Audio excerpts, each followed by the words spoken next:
Thanks, Claude. And we want to continue to encourage our fans and fan base. I know they'll turn out and be loud and proud, but really with game day there, we want to get everybody to the stadium as early as we can, especially the last hour those guys shared in there. I'd also like to congratulate Kobe for his award, Community Service Award, National Award. Tremendous job by him. He's a model player and person and student.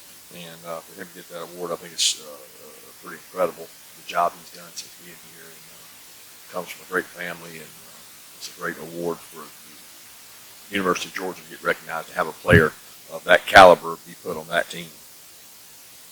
With that, we'll open it up.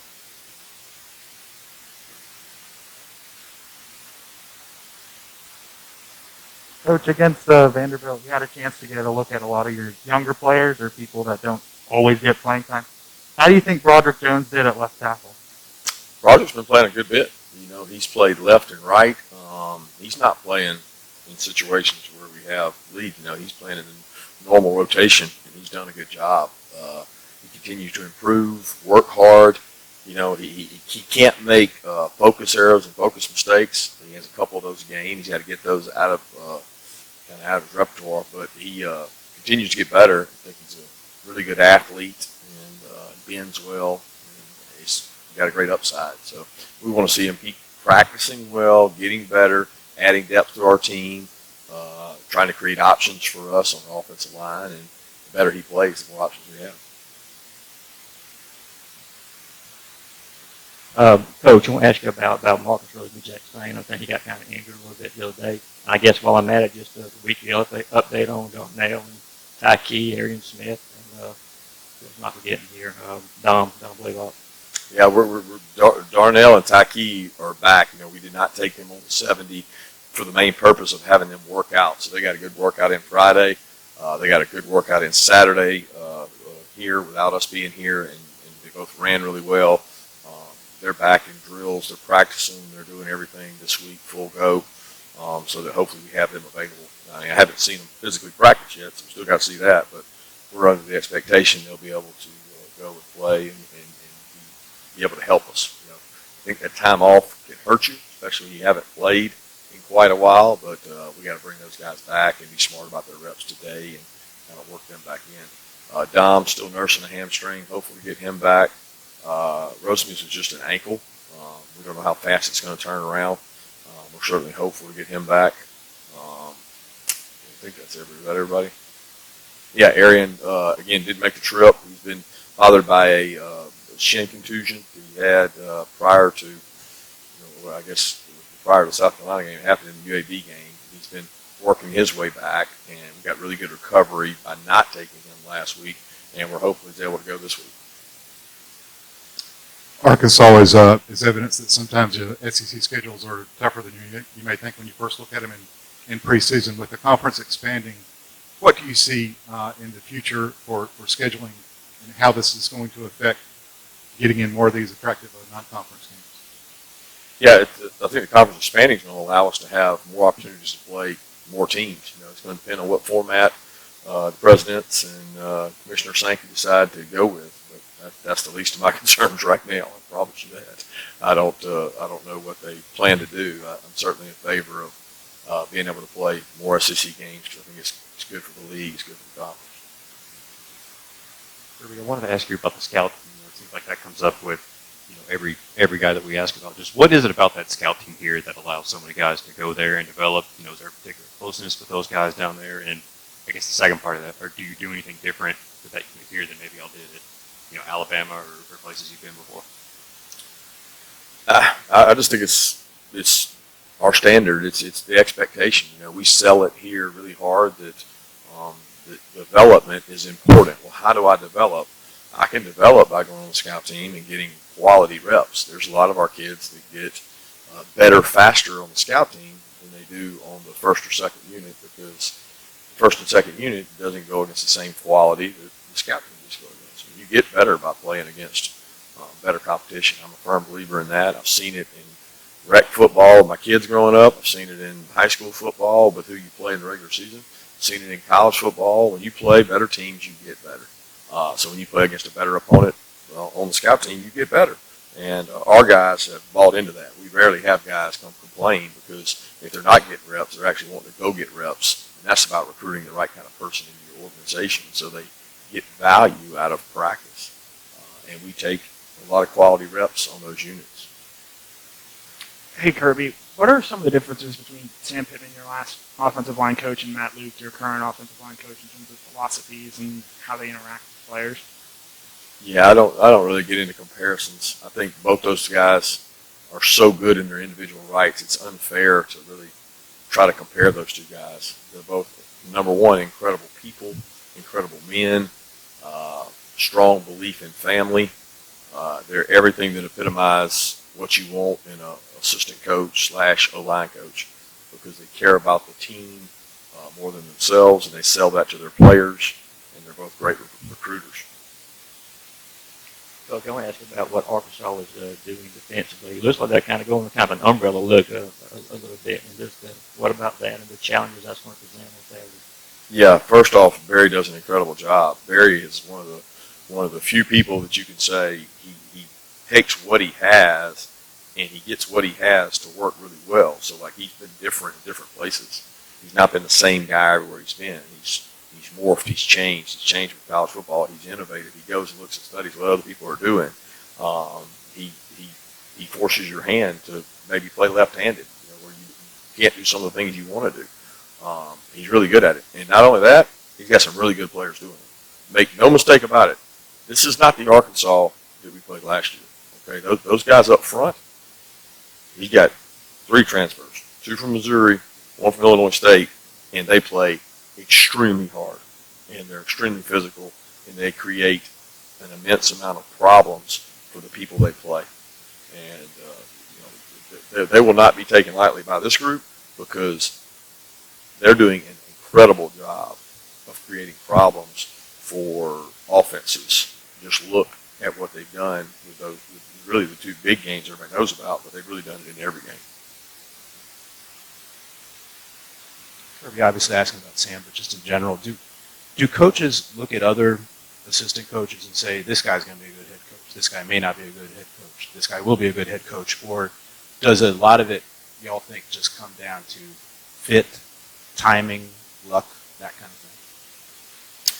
I don't know. You're asking from the perspective of who? Does a head coach look at that, or does What you think, what other people, what's the prevailing kind of thing? I don't know. I really don't know what other people think. I think you've got a president AD role that may think one thing.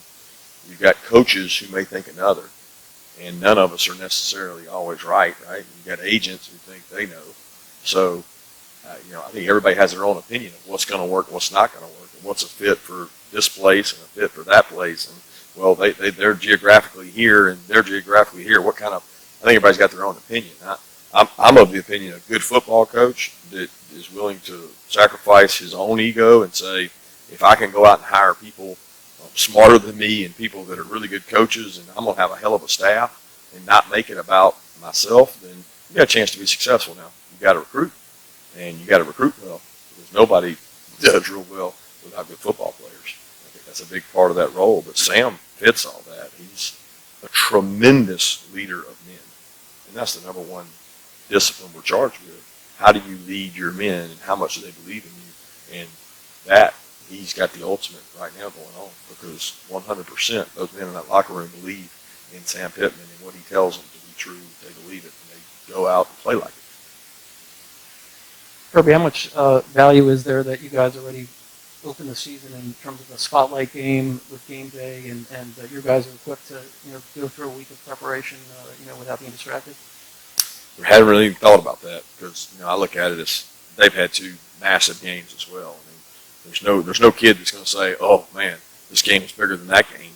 They're all big. I mean, they're all tremendously big games, and they only get bigger from here. So I don't think anybody has an advantage when it comes to that. The advantage we can have is, can our crowd impact a game at 12:01 like they could at 8:01, and that's the challenge that's issued to our fans to prep for that and to be able to help us, because we got this game at home, so that's supposed to be an advantage, and we got to try to make it an advantage, because the teams that play at home have across the board this year more than last year with packed stadiums have had some kind of advantage, at least crowd noise wise.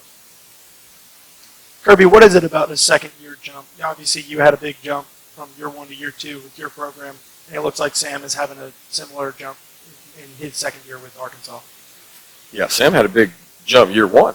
I mean, he had a tremendous jump, right? From every game he won was one more. So he did a tremendous job there and continues to grow it. I think what's really helped Sam is the buy-in and beliefs that the kids had in him. That he's got either 8 or 9 super seniors. 8 or 9 super seniors makes a big difference, guys. I mean, you're talking about those are Schaefer's and Devontae Whites, 2 of our better, more experienced players. You multiply that times 4, and they got that. And they got 16-something seniors. They got 7 or 8 returning starters on both sides of the ball. I mean, you don't see that in the SEC. And I told people before the season started, write it down. Team with senior leadership, team with experience, team with the most seniors always does well in our conference. And no doubt they're doing the same here. Coach, when you look at Traylon Burke from Arkansas and the kind of weapon he is, how big he is, how fast he is, what that can present to y'all. Yeah, I mean, he was that way last year.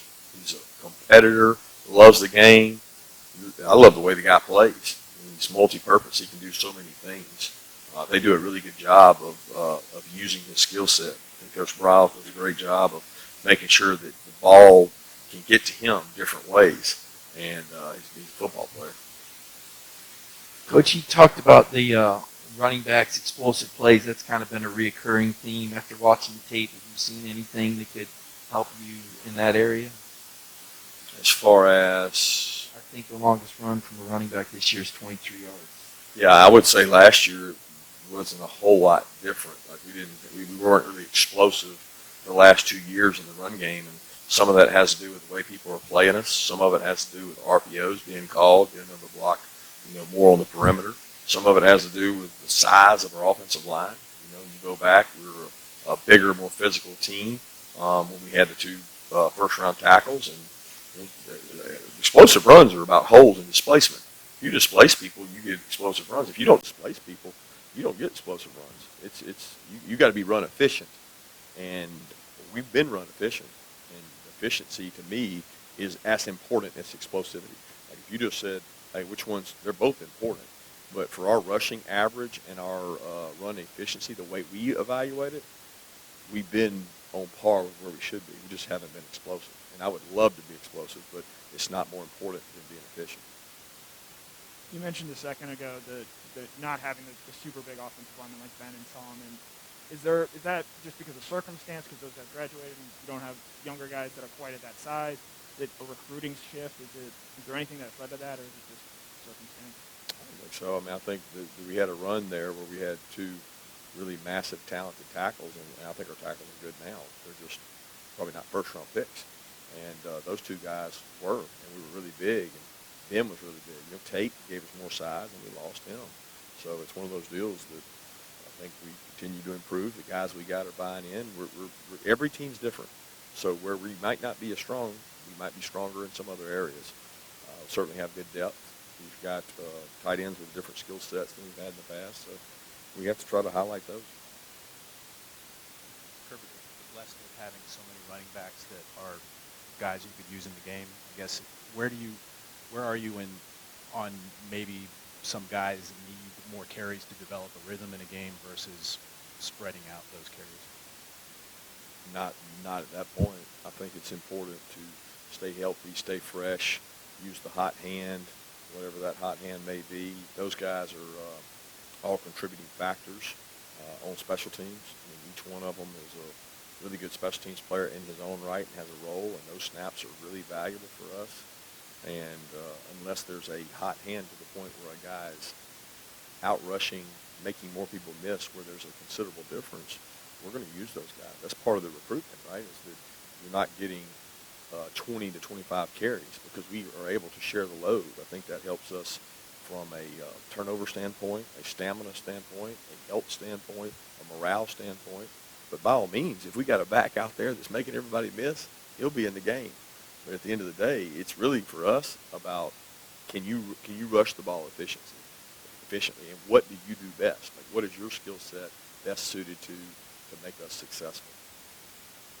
Kirby, how do you evaluate Latavius Brittany after 4 games, and when Tykee's ready in terms of his health, how do you kind of envision his role? That depends on how Tykee plays and practices, right? He hasn't had the luxury of practicing or playing. He was practicing with us before, and he was rotating with Bruni, but neither guy had distanced themselves to the point of being like elite or being on top of the position to the point where that person has to play more. They were rolling, and we'll see how that goes with these guys. And Bruni's really smart, very experienced, plays multiple positions, doing a good job learning his positions. There's some things Bruni can do better, and he'd be the first to tell you that. He's working on those to improve. Kirby, I think your Georgia teams are 11-6 in these top 10 games. Obviously, there's a lot of potential distractions in these environments. What have you done well to maybe not let those distractions affect your teams in these types of matchups? I don't know. Keep the main thing the main thing. I mean, it's a simple saying, but it's really that simple that, you know, I don't think we lost some of those games because they were big games and they were distracted. I think it has a lot to do with the players on the field, and that's what this will come down to, too. It won't be about whether game day's here or how many people are in the stands. I mean, that may impact the crowd noise, but that's not, at the end of the day, the players on the field have to play well. And I'm a lot more interested in the prep of that than I am some secret factor. You've had freshmen come in and play well before, but for Brock Bowers to be playing this well this early, what separates him from, say, guys like Jake Fromm or George Pickens that have had, Andrew Thomas that have had strong freshman seasons in the past? Well, I think he's been blessed with other tight ends being out. John's been hurt. Darnell's been hurt. I think he's been given opportunity because we've had some wideouts down. So if you put a lot of those other factors back in, maybe he's not as productive. Maybe we're not as productive. But he certainly works really hard, and those other guys you just mentioned did too. And a lot of being successful as a freshman is opportunity, and he's taking advantage of his opportunity. Just double checking, Coach. William Poole is back this week. Yeah.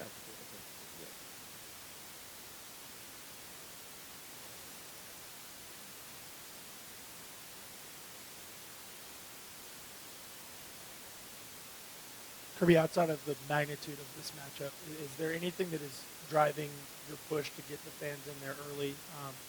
Previous noon game kickoff experiences and such. I would just say the opportunity to show the world Georgia. You know, for me, it's about recruiting, and I know this is the best university on planet, and I want everybody else to know it. So to do that, you need to have an incredible fan base. Our guys have been awesome this year. I just want that to continue. With an opportunity to play early. We're going to have tons of great prospects here, and we want to show them the hospitality that we expect every home game to be like for them.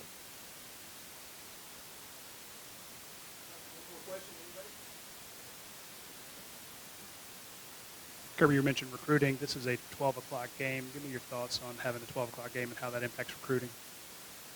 I think it's all about how your fans handle it. You know, the fact game day's here, I think that helps with recruiting. I think how our fans handle it and the atmosphere they create will help with it. It gives us probably more time at the end of the game as opposed to, guys being gone and jetting out of here for long drives home. We probably get an opportunity to see them more afterwards. It makes it tougher for guys from faraway distances to get here, obviously, with a 12 o'clock kick. But with each, good thing, there's a negative thing. With all things, that's the case. So we try to make these things positive for us in recruiting this Saturday with a noon kick and make it best we can. Thanks.